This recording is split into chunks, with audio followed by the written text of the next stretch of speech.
Hey, what up, what up, what up? We're doing one of these live video things for the YouTube social media elites. Welcome back to King Midas Collects with your boy, the one and only. Hey, it's going to be a quick video. Let's just show you what we got. Some cool covers, things that came in. Talk a little bit about this last show this past week at Clandestine out in Laurel, Maryland. Let's do all the good stuff. So, first and foremost, books. Let's just show you some books that came in. Apparently, I was missing Philadelphia, issue number 32. There's like this crossover right now between Spawn and Savage Dragon and the Philadelphia books. So that is pretty cool. I ain't gonna lie, that's pretty cool. Don't know why I was missing that particular issue, but anything that's like Spawn related, I end up picking up. Next up, we're just gonna go over some cool covers here. So I believe this Francisco Mattina. Is this a Mattina? Usually says it on the back. Yep.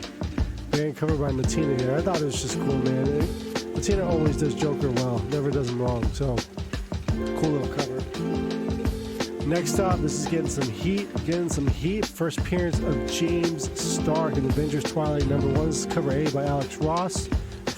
Man, between the Ultimate Universe right now and these Avengers Twilight books, just creating new original stories. I popped these books into like that $20 range, $30 range, $40 range for Ultimate Spider-Man. It's crazy, and it's super cool to see that there are some books out there that actually people are willing to go out of their way to read. So this is the Daniel Acuna variant there. And we also have the, of course, can't skip out on the Scotty Young variant. There was a Scotty Young book that came out last week that I missed though. I was kind of mad about that. Off the top of my head, I can't remember which one it was.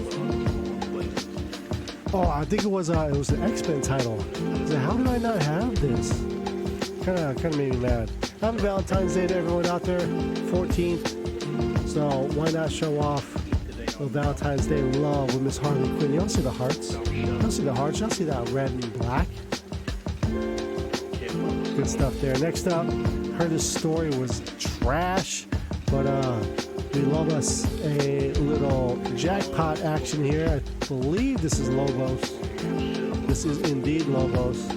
Y'all see the controversy with the Superman and Lois cover that they're doing for one of the Superman variants? You can see like they're flying in the air and she's wearing this nice white dress, but the dress is like blown up by the wind. So you see a little panty line. That is nothing out of the ordinary. There are DC bikini variants out there on the covers, but that little line was too provocative, so Lobos had to do a redraw of it, and in the new one there's just no panty line at all. It's just pure leg. And I'm just like, why does it matter? Why does it matter? Miguel O'Hara Spider-Man issue number 3. This is the 100th legacy issue of the 2099 Spider-Man 2099. So of course homaging that first ever issue. We got some Jeff Spokes Power Girl. We love us some Jeff Spokes. We love the girls with the big muscles. And then Raza doing the thing too. Beautiful cover on the Power Girls. Next, oh okay, and then we got 2 copies because Raza can do no wrong. Next up, with Peach Momoko on the X-Men. So gearing up for the Ultimate X-Men, written and drawn by Miss Momoko, featuring May Storm. So check that out when you guys get a chance. Then we have a Rebel Moon art germ. Goodness, this is the foil cover of Rebel Moon. So we're gonna watch the movie. I heard mixed reviews about it. And then, of course, once more, Avengers Twilight, Daniel Cunha foil variant there with Cap on that bike. Very nice indeed. Over here, we've got some variants and reprints. This is Justice League versus Godzilla versus Kong, issue number 3. This is the second printing. Apparently, the second printing for issue number 2 is like up there, like $30, $40 book. I don't know. Maybe it's a one-time thing. One person bought it, but wow. It's supposedly a rare reprint, so whatever. Before we continue on with the other variants, guys, hey, do all that great social media stuff, right? Discord link down below if you want to talk about the culture that pops 24/7. Love to have you in there. And all the great other things on social media, right? We're over on X. The YouTube videos you can find here. Over on Instagram, on Facebook, all those Facebook comic book groups. Check out those forums. We got a website, deepincollectibles.com. We're always constantly adding books on there. You can DM us if you're looking for anything in particular to fill those runs. That's very important. Now, speaking of runs, we had a Clandestine show this past weekend. Super Bowl Sunday was the 29th iteration. Big deal. in this neck of the woods, a lot of people show up for the Super Bowl Sunday event, and man, was it packed. There was a ton of people there. Even one of the vendors across from me was like, that was the greatest show I've had in a long time. He made like $4,500. You know, the books are just flying off the shelf for him. And speaking of flying off the shelf, we were able to move a lot of stuff too. What we did, we definitely curated our inventory. We finally got it kind of in an order of like a Marvel, DC, anything. Put the variants in one end, made it 60% easier to find what people were looking for. And on top of that, underneath the table, 50-cent books. Had about 6 or 7 boxes of 50-cent books. So people were definitely stacking that up. I think it was the lowest price between all the vendors. I saw some other vendors that had $1, $2 boxes, but 50 cents for where it's at. So we got to reassess what we're going to do with that. Maybe at the next show, if we are able to attend, go $1, you know, and then you buy 10 books, $8, so on and so forth like that. Move an inventory, and people like to find deals on their books when they're filling their runs. So, something to consider. Wanted to give you guys an update. So we got another show potentially on the 25th in Annandale, Virginia. If not, then we got about a month and a half to prep for Big Lake Comic Con happening over in Chantilly, Virginia. So if you're in the DMV area, I hope to see you there at Big Lake Comic Con. We have a huge setup. I can't wait. All right, so let us show you guys the final couple of variants that came in. So this is from like 2 or 3 weeks ago, I believe, but this is a 1 in 25 for the Trinity special.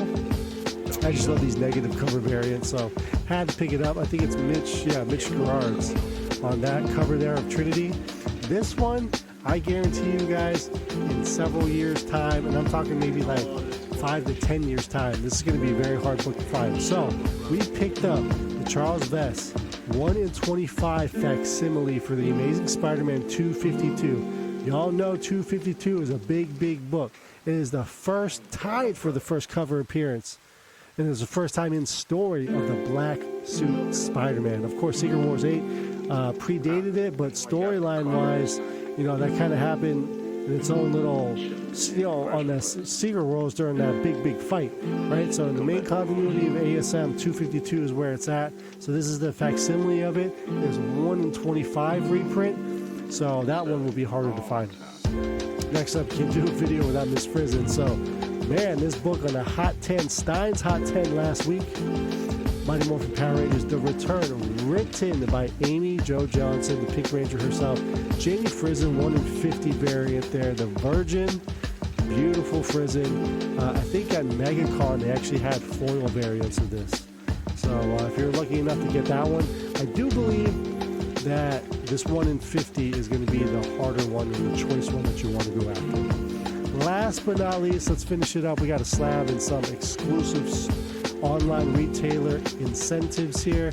So, several months ago, Battle Chasers was a big thing from Image Comics, so a lot of stores did their own variants.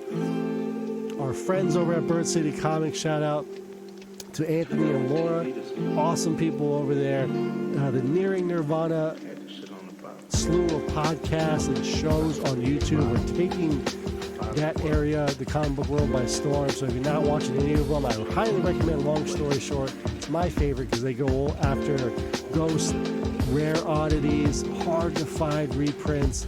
That's the show that you want to watch. Those are my people. But they teamed up with Ariel Diaz to do an amazing Battle Chasers variant of Red Monica that looks like the famous, was it Joe Maggiadero that did the cover? The famous, like, really over-the-top Red Monica cover. Well, Ariel Diaz outdid it. Boom, with the Battle Chasers logo tattooed, you know where. Beautiful Ariel Diaz on this trade dress here. Love it.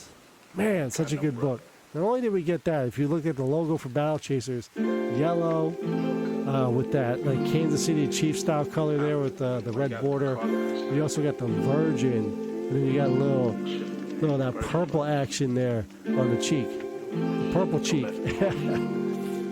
Oh, okay. So we got 1 Virgin, 2 trade dress there, right? Not to be outdone, we had to get it in the 9/8, so I pre-ordered it in a slab. But not only did we get a slab, we got it signed. And not only did we get it signed, But we got a beautiful Remarque, which is why it took forever to get this book. But I'm very, very happy with it. I showed this off on stream over at twitch.tv/ThereCanBeOnlyVon last night. Sneak peek action.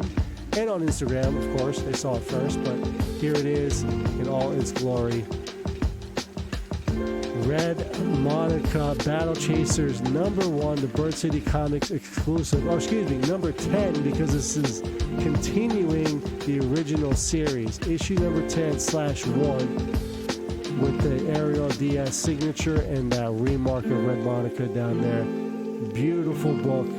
Of course, it's hiding her other cheek, right? But you're not going to see a Remarque like this. This is a one-of-a-kind. I'm happy to own this.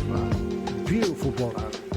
So I want to make sure you guys got to peep it as well. So that's going to do it. I told you this was going to be one of those shorter videos as we prepare for the next 2 shows that we got going on and trying to clean up the garage, because now that we're curating curating the $2 boxes into 1 or even 50-cent boxes, we want to make sure they look good. I'm going to drop hidden goodies in there too. You might find a $5 book, a $10 book, maybe a $20 book in there.